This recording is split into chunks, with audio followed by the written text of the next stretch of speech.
ಕರ್ನಾಟಕದ ಇತಿಹಾಸ ತನ್ನದೇ ಆದ ಗುರುತನ್ನು ಹೊಂದಿದೆ. ಕರ್ನಾಟಕದಲ್ಲಿ ಅದೆಷ್ಟೋ ರಾಜಮನೆತಗಳು ಆಳಿ ಹೋಗಿವೆ. ಇತಿಹಾಸದ ಗುರುತನ್ನ ಹಾಗೆ ಅಚ್ಚಳಿಯದೆ ಉಳಿಸಿ ಹೋಗಿದ್ದಾರೆ. ಕರ್ನಾಟಕದ ಪ್ರತಿಯೊಂದು ಕಲ್ಲು ಕೂಡ ತನ್ನದೇ ಆದ ಇತಿಹಾಸವನ್ನು ಹೇಳುತ್ತದೆ.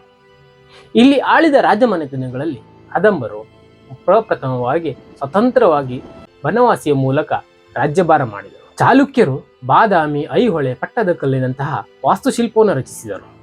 ಹೊಯ್ಸಳರು ಬೇಲೂರು, ಹಳೆಬೀಡೂರಂತಹ ವಿಶ್ವವಿಖ್ಯಾತ ಶಿಲ್ಪಕಲೆಗೆ ಕಾರಣರಾದರು.